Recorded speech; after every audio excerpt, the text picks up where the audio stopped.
my goodness. Well, everybody lives here. It's our neighborhood. And we're gonna take it back. There's been some problems, but we're gonna, in the paper, I don't know if anybody got this. The Chief DeSimone says, call. They want you to call.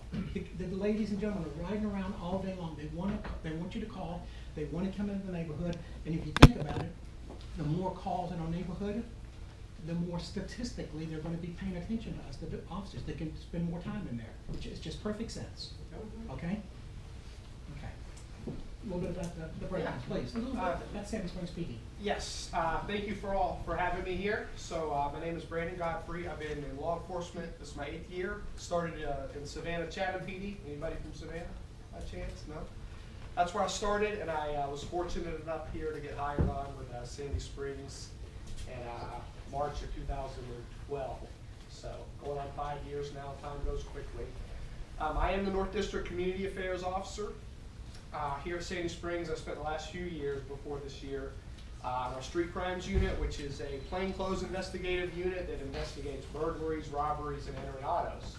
So unfortunately, I'm familiar with some of the stuff y'all been experiencing and understand sort of the way these things occur when they do occur. So I've got the statistics from the last 2 years, and the first thing you want to discuss then is the vehicle break-ins. Yes, sir. So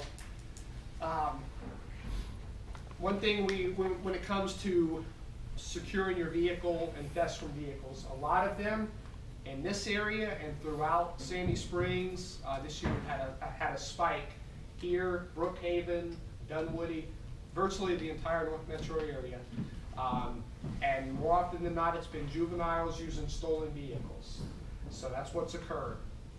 And a lot of those, I would venture to say 90% of the vehicles that have had stuff stolen out of them throughout our entire city. That vehicle, anybody want to take a guess how they got into that vehicle? Is that okay? Unlocked. Unlocked. Every single time nearly. There's video you'll see of the suspects walking around. You'll see them about every 4th or 5th door, if that. Pull on it, the door opens, and voila. They can break a window if they needed to and punch a lock, but that's just gonna, what does that cause? Noise. That's more noise, more time. So their standard MO, at least this year, with younger guys doing it, is they just go and pull on doors. Because right now, that's how they're getting in. They're shopping every night, not every night, but when they go out, that's what they can do, and it's just easier on them to do that. So I want to focus on locking our vehicles. Another thing they do, like I said, I mentioned a stolen vehicle. So say they stole a vehicle 2 days ago, pick the place, Atlanta. They're driving around up here, Sandy Springs, Dunwoody, wherever. They kind of get an idea, now that car's what? The car's getting a little hot. It's been reported stolen for a couple days. So they're pulling on car doors, and voila, they found a key fob to a car. It's midnight, what do you think they do? They got a new car. You're asleep at midnight, you get up for work at 5 or 6 a.m., so they've got what? Yeah, they got a solid 5 or 6 hours that they can pretty much count on driving that car knowing it's not reported stolen. So we want to be big. I love it. My police car, that Dodge Charger out there, like a lot of new cars, you got a key fob in your pocket, it's keyless. You push the button, it starts up, it's convenient, right? But let's not leave our key fobs in our cars, because that's what's happening a lot throughout this area. Whether you're at home in your driveway, at the mall, the restaurant, anything like that, please do not leave valuables laying there in your car. Do not leave anything that looks like it could be of value. I'll never forget this case we had on street crimes. Gentleman parked over, remember when the Tilted Kilt was open at 1155 Mount Vernon? He had about $10,000. There was only 2 guns, but the amount of, they're expensive, the types of guns he had stolen, and the special licenses he had to have from the federal government to have that type of a gun, a short-barreled AR-15. He had 2 of those stolen out of his truck. He had come in from out of town, met his brother or somebody there before he went home, had them underneath his back seat. You couldn't see them, but guess what? He did have laying in his front seat an empty gym bag that could have contained something the criminal didn't know. Cracks the window, opens the door, nothing's in there. Well, I'm in here. Let's rifle around a little bit, and there you go. He's got two, basically $4,000 guns, if not more. So try not to leave anything that could be perceived, because if they break your window or enter your car in whatever way, and there's nothing in there, it's no loss on theirs, is it? But it's cost you a window, or it might lead you to our lock. They can punch a lock on some types of vehicles. So they get into that looking for stuff, and then you did have something of value that you did hide, or you put in the trunk or whatever like that, and they're in there and they start digging around, and then they find something of value, and then goodness knows it's very dangerous when these guns get out on the street. We're seeing that a lot. Kids are looking. Some of the news is saying they're looking for guns. For every gun they steal, there's what? There's an iPad, there's a purse, something like that. It's of value. They can sell that gun for a lot of money on the street. They go for a lot more on the street because they're selling it to people that come out legally buy a gun. So stolen guns are a good commodity for them to either use in their own crimes or make a quick, easy $500,000, whatever the going rate is that day on any particular gun. So wherever you go, just please try to make a habit, whether it's in your own driveway, you're out to eat, whatever. That is the surefire way. It's a crime of opportunity, entering autos. So if the iPad's not there, if the purse is not there, it can't be stolen. Next time you're at the mall, restaurant, anything like that, you're walking through the parking lot, just take a look as you walk. Look in the cars as you're walking, just walking down through there, and see how quickly you add up $1,000, $2,000, $3,000 worth of stuff. You'll see golf clubs, like sets of golf clubs. You'll see any electronic you can imagine. Who sees the GPS plastered in the windshield, still lit up? You can see in the dark parking lot. That's my favorite, because then you can stand from a mile away and see that there's a GPS. That's an easy $100 for them to crack the window, take, and they're gone. So that's the best way you can do that. And I talked with Ashlyn and a couple other people. What we want to do, what you want to do as a neighborhood, as partners together in the community where you live, let's make your neighborhood not known for a good place to come shopping. I've interviewed a lot of these suspects, and they're not being rude or throwing it in your face when they tell me this. They just, I try to get under their, not under there, I try to get in their head and kind of understand what makes you come here, because they're all like us. We're all creatures of habit. Some like to go to Park and Dex during business hours. Some like to do neighborhoods at night. Some like to punch certain locks on certain vehicles, whatever. They'll tell you, we've come to Sandy Springs, Dunwoody, Brookhaven, Smyrna, because why? The shopping's good. People up there are a lot wealthier, and if we go up there, that's where we'll find the good stuff. So, want to make it to where your neighborhoods, if they come through here and they look in cars, they're not seeing anything.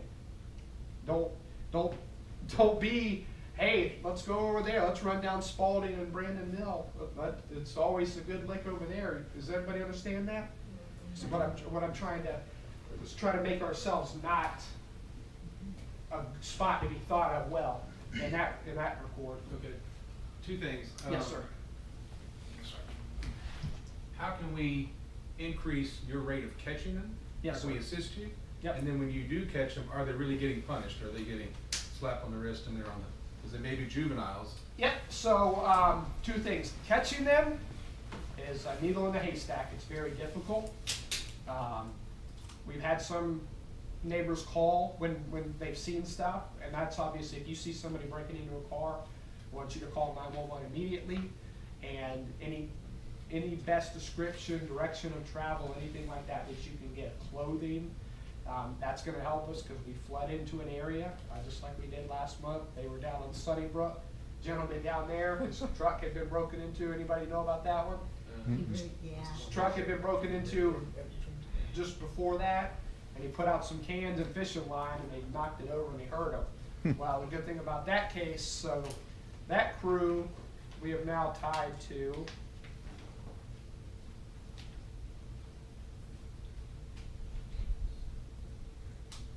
to 12 entering autos in a 2-day spate there. The good thing is that night, we only caught one, but what we did, only thing we could charge him with that night was loitering and prowling, because he couldn't tell, he didn't live in that area, he didn't live anywhere, he didn't live in this county, and he couldn't tell us why he was being there. He was soaking wet. Anybody in this room would have said that's the guy, but to the extent of the law and being able to press charges with probable cause, we couldn't do that at that night. So the good thing is, since then, we've done search warrants for the gentleman's phone. We're waiting on those records to come back, because what we do, we search tower records to see if we can put him in a particular location for a certain amount of time. And 2, it was found that in his book bag, he had property that was later reported stolen from vehicles. So you got warrants pending on that case. Which the good thing about that is, for this year, your area has had 23 reported entering autos for this year. So that's half of them. And then there's another, if you take 3 nights out of this year, those 2 nights, and then another night, July 1st, you had 6 cars broken into. Mainly West Spalding, 3 on West Spalding, 2 on Devonwood, and then 1 on Dartmoor Circle. That's right where I live. So if you take those out, you're left with 6 for the entire year. So you had, basically you had 3 bad nights. And half of those, we've made an arrest on that. So to piggyback on that gentleman, thankfully he was an adult, so he will be facing charges. Now, we do a number of things here. Juveniles, for property crimes, typically it's a slap on the wrist. And even for adults, even though that's a felony to be charged with the crime of entering auto as an adult, without there being a weapon involved, not like basically being caught with a weapon, not even the act of stealing one, believe it or not. Really without an extremely extensive history and still being like on active parole or probation, it's typically a very minor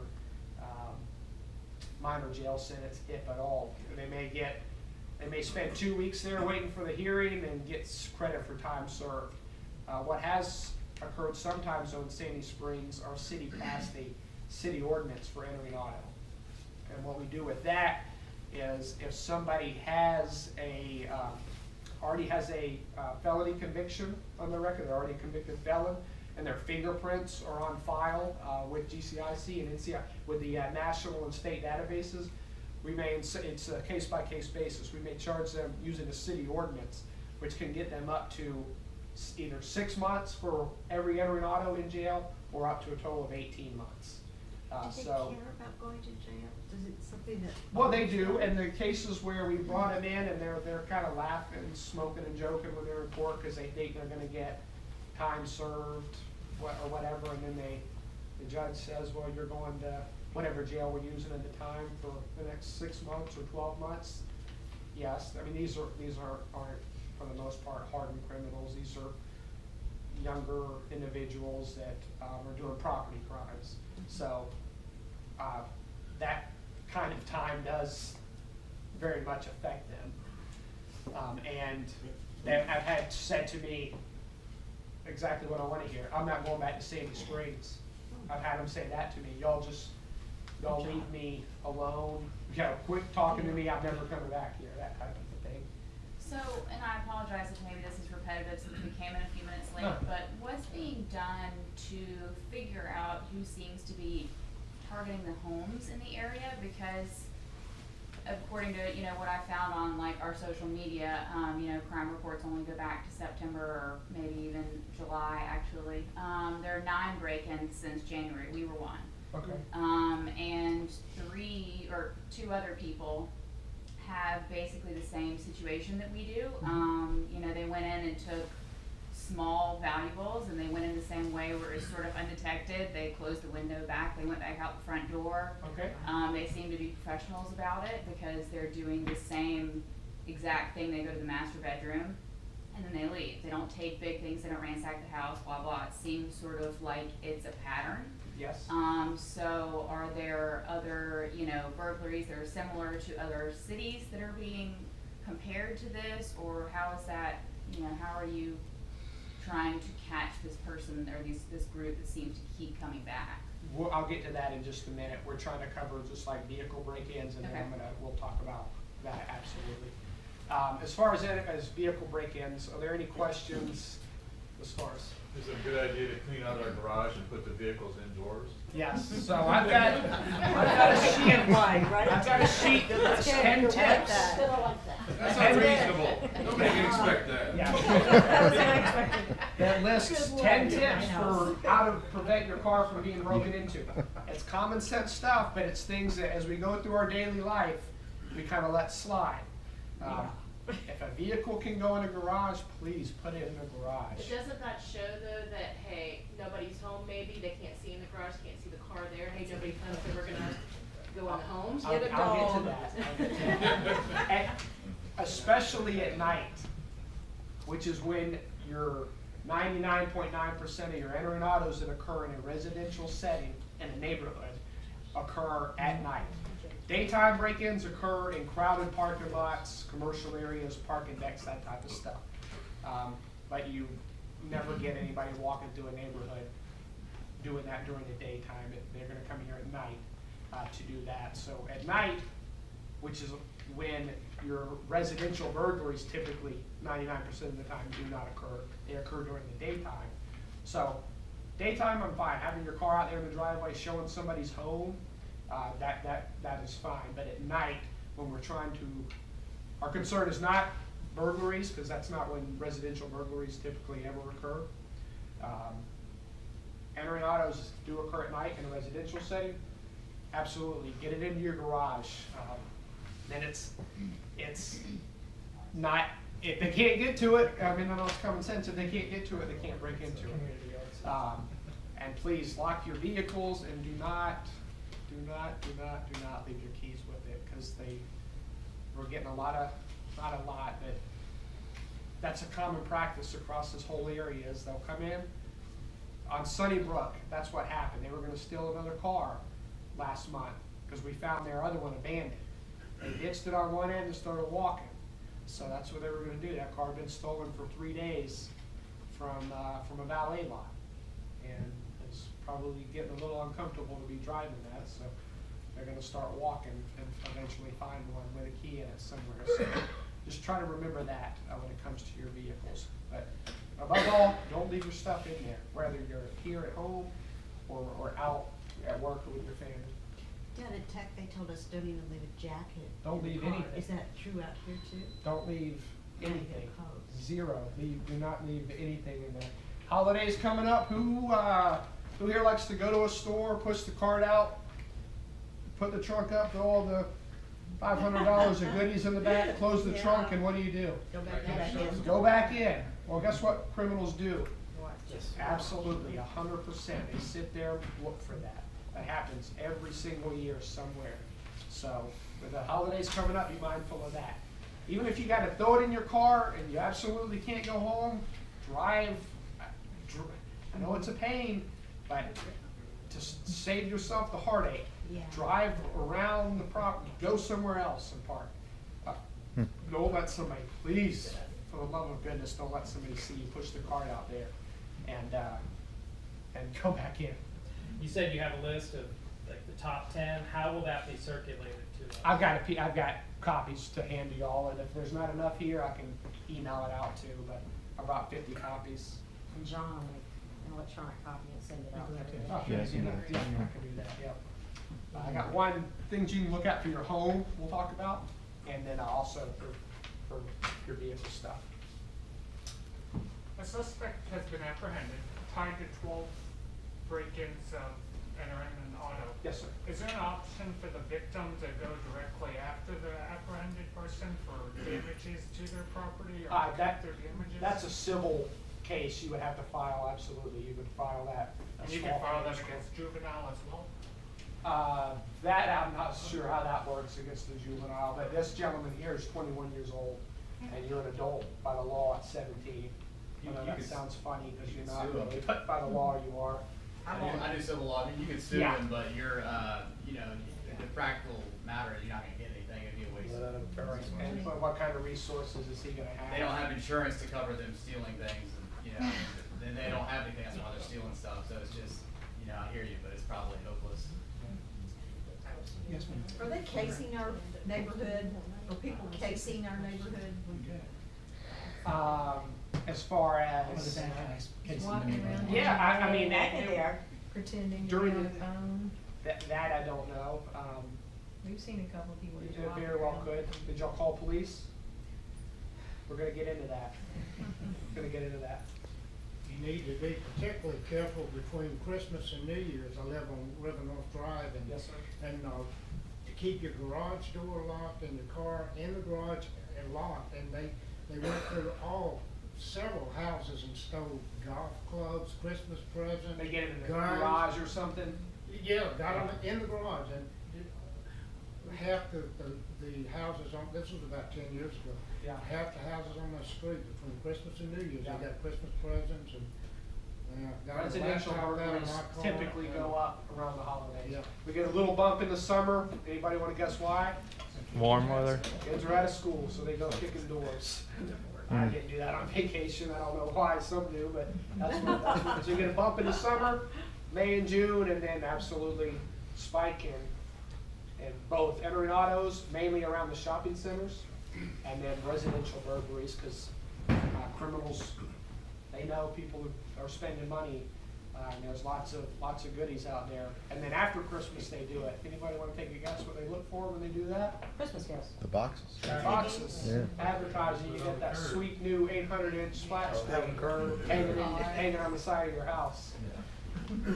So, What about coming home like late at night on our own? Are we, if they're out probably not. okay, let's talk about homes in just a second. Are there any more questions about vehicles? I do, Okay. I'm That was interested actually about about that. the- You mentioned that the car they stole was out of a valet lot. Yes. Are you better off parking your own vehicle or valeting your vehicle? That brings a good point up, is, you know, you hand somebody your keys and they say, you know, your car's in a valet lot somewhere. I personally never would, if I can avoid valet, I do. Because I'm paranoid and I don't want anybody in my car, and I like having my keys to my car for that reason. So, sometimes we go to a restaurant or go to an event where that's what you got, it is what it is. But if I can avoid it, go to downtown Roswell a lot. I try to avoid the valet lot because of that very reason, because we get that quite often, depending on the setup and the location, where they may have all these keys hung up, and now everybody's got keyless, all you gotta do is walk through the lot until you see the lights flash on the car. Along those lines, I'll make a suggestion. If you have a GPS or you have a navigation in your car, don't have your house, your actual house, in your navigation. So if the valet gets your car, they know you're in the restaurant for 2 hours. Yep, If they take your navigation, it says home, yep, and you probably have a transceiver to open your Yep. garage door in there. yep. It's also Or your just showing insurance your policy. home. If you Yeah, go there, exactly. this is a nice Mercedes or BMW, whatever you're driving, and they're spending $200 in there for dinner. Yep. I bet they have a really nice house with really nice stuff. So and that's the kind of a mindset that somebody might have. So that's absolutely very good. With the good car point. break-ins, are people doing that with the garage door openers and going into their garage, or have y'all seen that at all? That happened here about 3 years ago. I remember it happened one night because I actually tased the gentleman that did it. So I remember that very well after we chased him a little ways. So that's the only time I can. I'm not saying it hasn't happened, but it did happen over. I can't remember what road it was, but in this area. That happened a while ago, but typically that's not going to happen. That guy wasn't quite right. I don't remember, he wasn't, so he was off a little bit. I don't know what was going on with him. Yeah, who knows? But that's pretty smart when you think about it. He was Well- car and still there too. what happened was, I mean, he did that, and what is that gonna tip, that, in my house, my bedroom's right above my garage doors, I'm gonna hear that. So, I don't know, I guess maybe that's why it doesn't typically happen at night. Don't leave your garage door open at night, for goodness sake, or during the day for that matter, but, typically they don't open it normally like that. Are you suggesting that we lock our cars in the garage? I would, I mean, anything to layer protection on there. Hopefully your garage, it locks, where you have a garage door opener on it, any windows into it are locked or anything like that, so nobody can gain access into it. I don't remember the last time I saw somebody have their car broken into in a closed garage. If it happened, I don't remember it, so that's not a very common thing. Yes, sir. A lot of us have carports, and so we're wondering whether we should just leave the cars unlocked if there's nothing in it, or lock it anyway. I like to lean towards locking them, just, I don't want anybody coming in there at all in there. That's not to say they might turn around and break the window, but normally when they're breaking a window or punching a lock, they're only doing that normally when They see something. they see something. So if there's nothing in there, more often than not, they're not going to force their way in there. I've noticed in New York City, they just have little cards on their cars. I know, There's nothing I've been out in valuable in San there, the cards Francisco, are I locked. remember seeing it up and down there, so that's your decision you've gotta do. With carports, I recommend at least you have lights in there, you have a light in there in your carport, leaving stuff on like that. So, Motion lights help with that? you can use motion lights. I like, y'all would laugh at me if y'all saw my house at night, y'all would think I'm trying to land airplanes there. Floodlights everywhere, and, nobody's gonna walk up to my house, cause any of the other houses you could walk to and it's pitch dark. These people that are hitting the cars though, they don't care about lights. My truck was lit up like a Christmas tree, like you were just saying, Yeah. and they still went through my truck. How did they get in your truck? One of the back doors doesn't lock. Okay. So that's how they did go in. What was in there? A lot of stuff. Okay. Is there, I was one of the first people that got hit. I had a gun taken, I had, $1,000 worth of stuff taken off the Oh, truck. wow. do you have stuff in there for work or something like Yeah. that? So is it Every night it's a basically pain. impossible to move? Yes, every night it's a pain now, having to take everything out of the truck every single night. Yeah, I mean, I spent about an hour after work unloading the truck. Just 'cause Yeah. I can't afford to take that loss again. yeah, I understand. And nothing you can do about that lock? No, the locks are been fixed now. Yeah. That's just one of those things, it's a crime of opportunity. I know, but it's just a matter, it doesn't matter how much light you have on it, because they Yeah. didn't care. Nothing was out in the open. I mean, I actually had like blankets across the back, so you don't see what I have in there. Yeah, Plus the back windows are tinted. yeah. You know, they went in the truck, they rifled through everything, they found what they wanted, Yeah. and they took off with it. I understand. So But- it's not a matter of light, because they didn't care about light. Yeah. Do alarm systems help? Yep. Car alarms. I'm sorry? Are we still on cars? Yes. Are we still on cars? That's Okay. fine. Yeah, we'll wrap that up, but, yeah, car alarms, obviously. Which I think nice. Help. Any other questions? Yeah, what about, like, aren't we supposed to have stuff in the car that has our address, and then on the mirror, I've got one of those little buttons to open the garage door? Mhm. So I can't, it's not a separate beeper I can remove. Uh-huh. So what do I do then? Your car's outside, parked Yeah. outside at night, Yeah. unprogram that. Is your garage door, can you get a separate Yeah, clicker for it? yeah, That's what I would recommend. okay. I know it's convenient to have that one in your car, but It is locked with an alarm, but, okay. like a real alarm, not just like an anti-theft I don't thing. know. Like if somebody pulls on it, is it gonna go? I think so. Okay, It's that station wagon that I put it next to. Okay. I don't know. yeah, test it, find out. Lock it, set it, and see what happens if you pull on the door handle. I'm here a little late, so I may have missed this question. Is there anything that the Sandy Springs police are going to do to provide a deterrent? Because one of my neighbors was also robbed of his valuables in his car, and when I first moved into the community, Yes, sir. about 8 years ago, I noticed that the patrolling was, I saw police patrolling more. Is that gonna go up? response to crime, or? It's one of those things where we patrol as the best we can any given area. There's an officer that's assigned to this area. The way it works in policing, you have a beat, and that's you're responsible for that area. You get data as an officer on where stuff's going on, so they patrol this area accordingly, and that's also affected by calls for service in general throughout the city. We have 2 officers in the North District, which is where we are located in, that are called Power Shift, and they're basically 2 officers that focus. They're not subject to calls for service, meaning if you call 911, if you call 911 for an emergency, anybody would come to you, but I'm saying they're not responding to accidents, they're not responding to fraud reports, stuff like that. Their whole purpose of being is to be able to be proactive and patrol areas that are hot spot, which is what this area is considered. So you got 2 officers that are in this area, and they're the ones right now that have obtained warrants.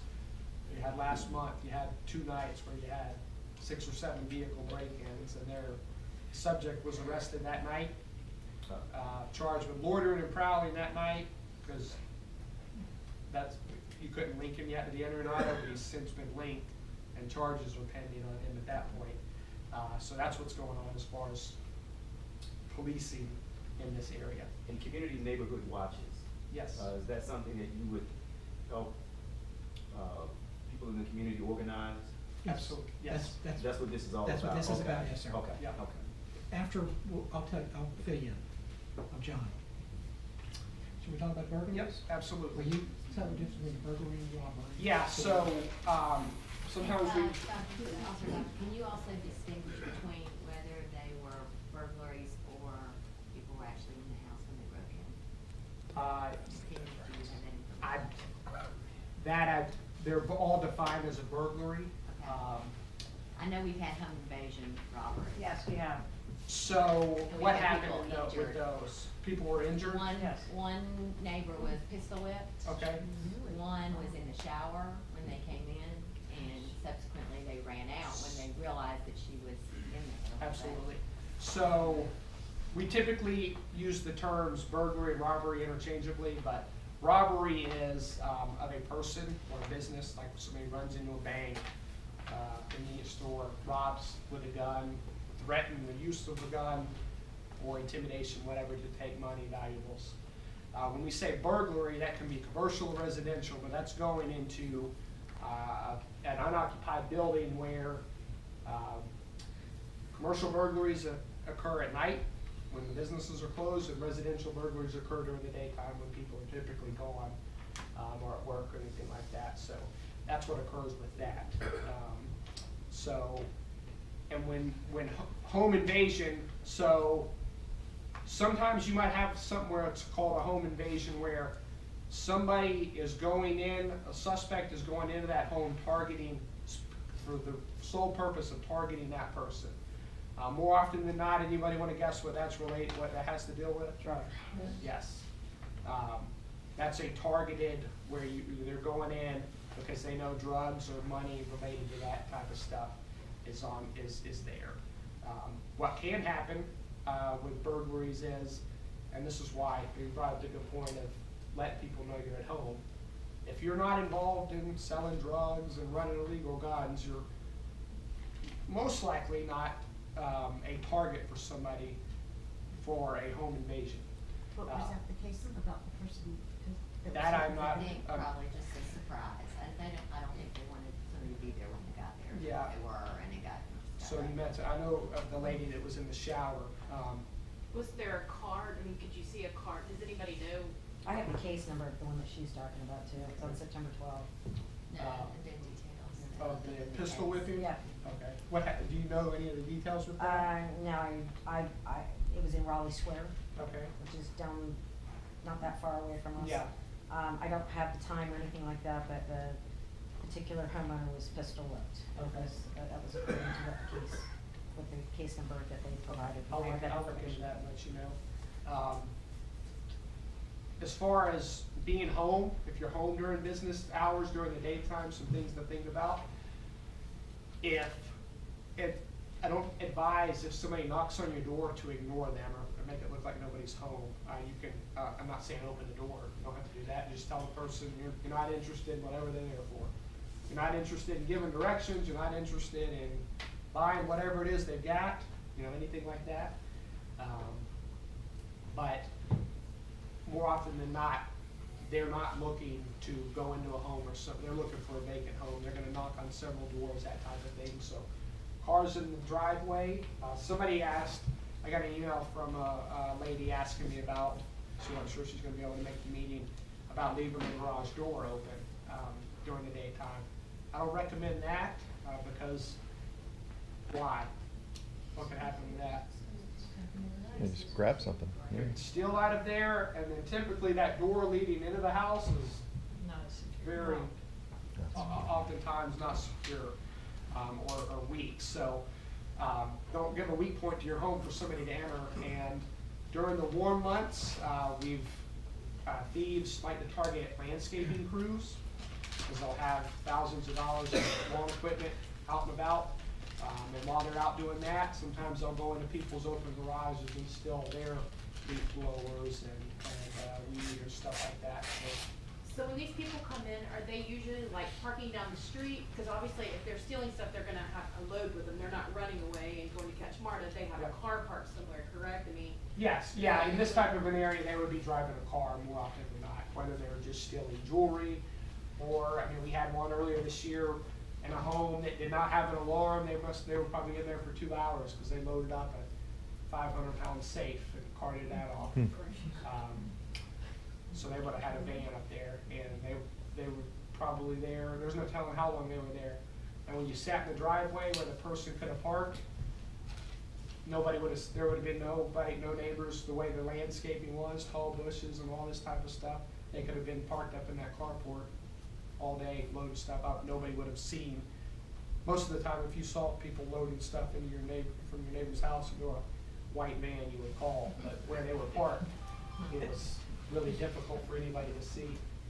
The thing I'm most interested in the burglary side of it is, yes, do the people getting victimized, did they have an alarm? Was it on? Did it trip? How long did it take? Did they notify the police? Did the alarm company notify the police? Yeah. Did the police respond? We never get that kind of information, and that's kind of what I'm really interested in, is knowing, I feel like I have an alarm, but if I use it, is it any good? Yeah, it's hard to gather that data. And the only way I can do that right now is when I go through the narratives of reports, and by chance that's noted by the officer. I wrote that when I was on the road as an officer taking reports.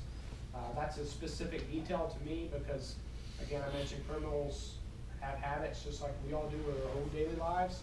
So, but right now, unfortunately, like our CAD, our RMS report management system, there's no button that tells you an alarm was present and set, and then I can run the report and say on these 10 burglaries. But a lot of times, just going on my experience as a patrol officer, there was almost never an alarm present, or it wasn't set. But more often than not, it wasn't even present, and there was no signage indicating there was one.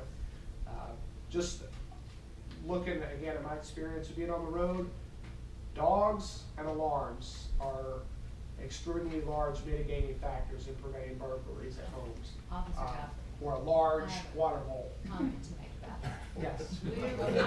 On our street, it's an every week occurrence, somebody's alarm is going off. Yes. It's going off and it's going off.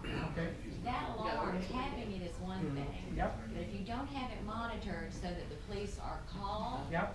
I'm not gonna take myself over to somebody's house whose alarm's going off. I'm a Wouldn't female, ask I you to do wouldn't that. do it. So, we kinda think, if I know it's a neighbor, I might call the neighbor, check and say, your alarm's going off, your alarm's going off. Yep. But without the monitoring component, Does it? the alarm is just a scare factor. It needs to be monitored, and I've also brought a printout, a company, anybody heard of the Ring, the doorbell with the camera? Yeah. They gave a promotion, you get $25 off for being a Sandy Springs resident, for those of you that don't know what it is, it's it replaces your doorbell. and it has a camera on it. And what it does, if you have a smartphone, Apple or an Android device, you have that app on your phone, and you can set it to where you can, it's neat, you can change the angles and depth of it, but if you get motion at your front door, it alerts you on there. And then you get a live feed to your camera on your phone of what that camera's seeing. And the camera's a one-time purchase, something like $125, something like that. And then you can pay either $3 a month or $30 for the year if you want to have it.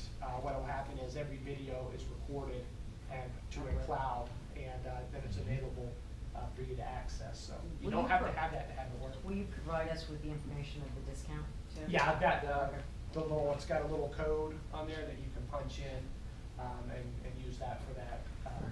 Costco sells them, and it actually comes with a chime too. I'm sorry? Costco sells them, and they have a chime as well. There you go, yep. And they, that company sells, so that's the doorbell portion. They also sell cameras that tie into your Wi-Fi that all link together with that. So it's a great program. So, I have sort of two questions. One, Yes. I work from home. Okay. So that, my husband has said I would be getting a gun. I'm like, I don't know about that, but, so. Wondered about that. Well, so, there's, what would I, in any, I guess, How do we thoughts? keep safe, right? Any thoughts on that?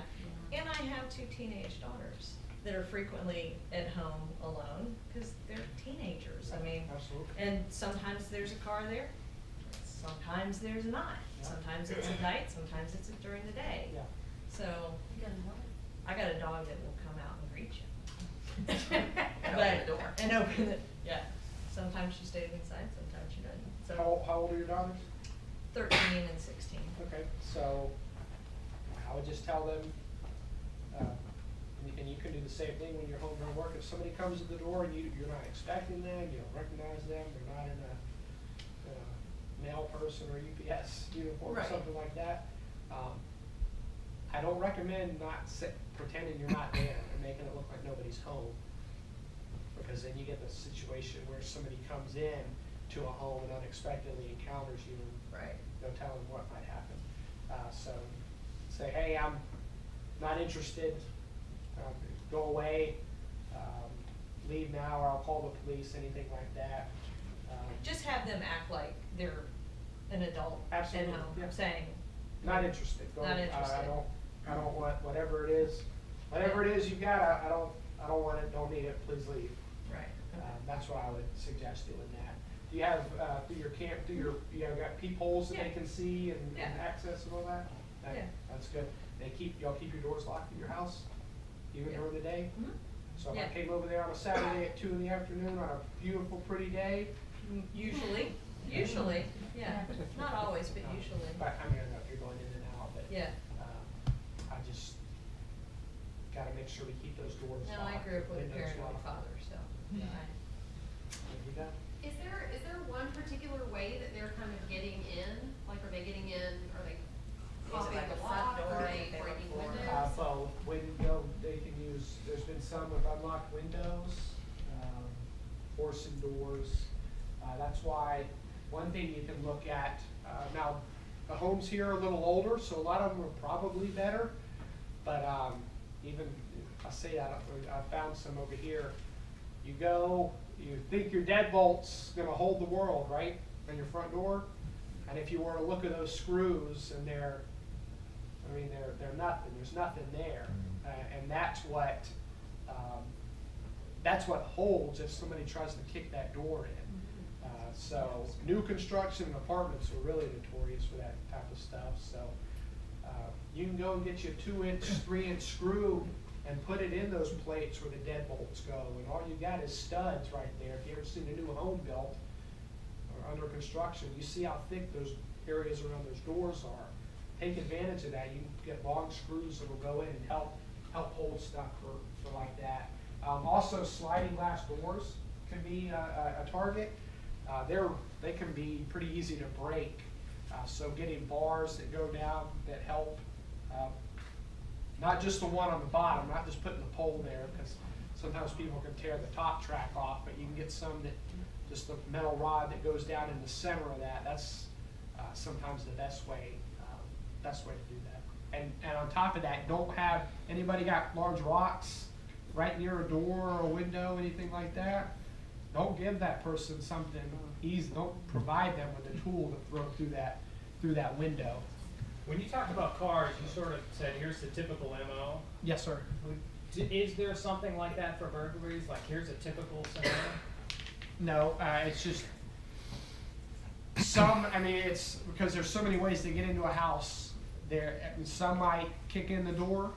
Some will use go around trying to find unlocked windows, which can happen pretty often. Some of them they're easy to. A window might be an easy spot where they could break it, reach break just the panel, get that lock, and then they're in. And that's why an alarm system is one of the biggest deterrents to a residential burglary. Are they typically armed? No, and again, that's just in my experience of dealing with them, they're typically not armed. One reason, especially if they're young, if they've done it, or if they're a little older, they know that I'm sorry? Different prison sentence. Yes, if you get caught in the commission of a crime with a firearm, all of a sudden you're looking at serious jail time versus, being honest, very little, even for a burglary. Is there any correlation? We had a lot of solicitors at the very beginning of the summer, and that's when we saw the uptick with the cars and everything else. I mean, have you seen that? I mean, there were people just canvassing this neighborhood. Yeah. They were saying they were with these different companies, et cetera, and we naturally, a lot of us called the police to check them out. Absolutely. 9 times out of 10, they disappeared. Yep. What is your experience with these solicitors? They say that they're permitted. Yeah. I mean, they show us these identifications. And you don't. I mean, we're in no soliciting neighborhood, but it doesn't really matter. I mean, Yeah. it doesn't mean anything. That I can't tell you. I don't know if those individuals really had anything to do with that. But we should call the police. Yes, absolutely. If somebody's coming around soliciting, that's fine. Call us and we can come out and confirm, yes, that person does. Everybody knows they don't have to have a permit if they're with a religious affiliation, but anything else they need to be having, they'll have a permit and stuff like that. But just tell them no thanks, because what if you buy something? What does that tell them? Go back there, they'll buy.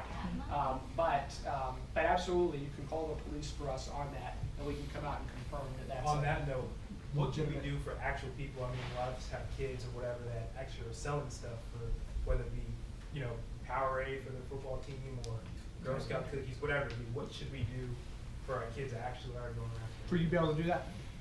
Are you familiar with like Nextdoor? Yeah. Do something like that.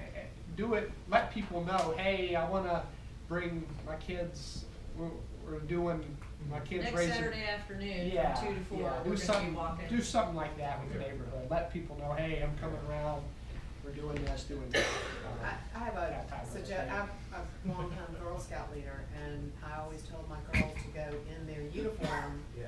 Because, Yes. who's gonna turn away? Exactly. The Girl Scout thing, You know, that's like an a eight-year-old no-brainer. Nobody's turning away. No one's turning away Girl Scout cookies. But like, a guy that plays football, he's just trying to sell some bed sheets, or that's something that my nephew's doing. Right. Put their uniform. Put them in the I don't know uniform. what you do. In the uniform, Yeah. and maybe. I just maybe, don't want everyone to be on the, everyone's gonna be, especially going away tonight, everyone's gonna be on the guard. Yeah, So it's yeah. like, you see someone knocking your door. Yeah, stuff like that. Just you could be in a uniform and just say, hey, like she said, I like Saturday. that story. that type of Well, I guess thing. because it's a little kid too. Since you've seen the ring, you've Mhm. seen the ring, I have cameras in my house everywhere. Good. So the camera feature isn't important to me, but my security company said there is a feature where you can actually talk to them. Yeah, the through your Ring- phone. Ring does that, yeah. So if you're on your front porch, you can be in Alaska and still say, who is it, what do you want? Absolutely, Is that true? yeah. I didn't bring up that point. That's a very good point. Yeah, you can not only see, you can talk to that person through your phone through that app. So you can say, I'm downstairs, I can't come to the door right now, and you might be in Italy. Doesn't matter. They don't know that. So yeah, thank you for bringing that, for mentioning that. That's one of the best features of it. Is there a different number we should call if there's a solicitor in our neighborhood? No, call besides 911. Call 911 for all of that. I have a scenario, I have a lot of entryways into my house. Yep. More than the average house. And if I'm in the house and I have the alarm set and the alarm starts to go off, do I run out to the quickest exit and get out of my house? Do you hide somewhere? What do you do? I can't tell, I don't know what your house looks like, so I don't. Go the I mean, is it better to get out? I mean, just never know. You never know. I mean, yeah, maybe that could be the best option, but it just depends where the alarm's going off. I'm gonna tell you what Sandy Springs Police's take on that is, because I attended their safety course. The gun It safety wasn't- course? Yes, and it was just, it was overall safety, it was protecting Yeah, yourself. yeah. It wasn't about guns, because a lot of people didn't have Oh, guns. did you go to the women's Yes. self-defense I did. course? Yeah, we went And there. what they Okay. said was, you and your children, I have a 25-year-old, and I've gone over this with her and all her roommates.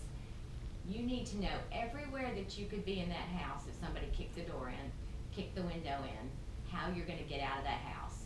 They said practice it exactly like you do your safety drills with your children. Your children know when there's a fire exactly, hopefully, what they should do. So if you're sitting in your living room and somebody busts your kitchen door, you need to know where you're going before that door gets busted down. And that was their thing. They were like, there's Yep. nothing better than having a plan for every room of the house. If you're on the 3rd level and you're not gonna stand your ground and fight somebody, then you better have a ladder that you can hook over a window and get out of your house. And they talked about it in great depth. It was a great discussion. A good point on that. Has anybody attended I know we're talking about stuff in our neighborhood, but has anybody attended the active shooter, civilian response to active shooter class we do? What do we talk about? What video, do you remember that video we showed? Anybody seen the fire that happened in Rhode Island at the Station nightclub? Great White was playing. Yeah. You remember that? Yeah. What did all those people do? They were trying to get to the front door. Same door they all came in. They were So looking for that, exits. that statement there, whether you're in your home. The nightclub didn't have another exit though. Yes, wherever you are though, restaurants, Hotels. malls, no multiple ways, that's just a good common sense safety thing to have wherever you are. Make a habit out of knowing where multiple exits are. So, any other questions about burglaries? To the sliding glass door, where did you say to put the bar? They'll sell ones that will go along the center of the door. I see, You know, okay. Yeah, for the longest time, we all would lay the rod down there at the Yeah. bottom, and yeah, that stops it sliding correctly, but people can tear, I've seen it where they can push or pull the track from the top off, I see. because all the pressure's down there on the bottom. That one in the center makes it much more difficult to gain access that way. Second question, she's talked about standing your ground, and I was talking to my son about this. What are the laws if somebody breaks in? He said you'd go to jail if you just